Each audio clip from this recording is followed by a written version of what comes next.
Today's on SIAM Speaks, we'll be talking to Mr. C.V. Raman, Executive Committee member of Maruti Suzuki. So thank you for talking to us. First of all, let's begin by E20 blend. And as we have achieved, the blend has reached across the country, the fuel is available.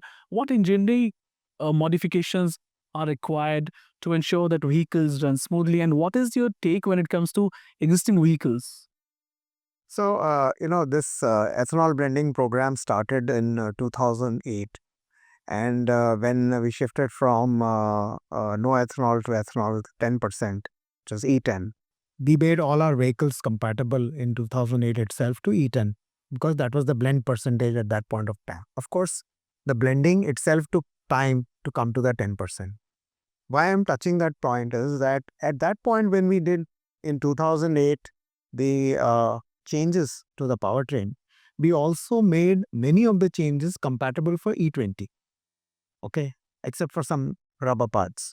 Okay, so then when industry and government started talking about shifting towards E20, uh, evaluation was done, and then thereafter it was decided that okay, in 2025 we'll shift 100%. So we were future ready almost in many cases in the powertrain, in most parts, except for some parts which we changed in 2023. Yeah. Okay, sir. And if we compare it to the world, where in all markets you have seen ethanol blending happening and being accepted in a very easy way by the customers.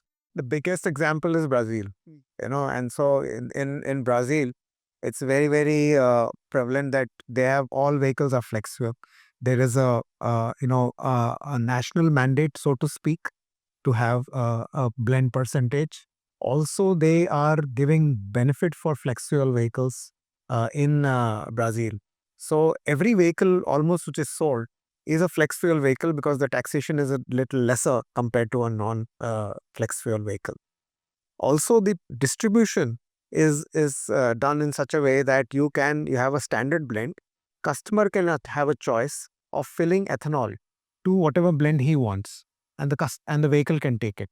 So that's the kind of advantage, and that's something which I would say unparalleled in the world as far as that these kind of flex fuel vehicles are concerned. The ecosystem of manufacture of ethanol, and also the distribution of ethanol and the pricing mechanism which they have got, which kind of helps the customer to take an informed decision as to how much of ethanol he should fill and get a good cost of ownership.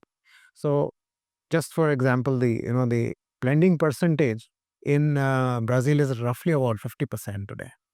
Okay, thank you, sir. Thank you for getting these facts for our viewers.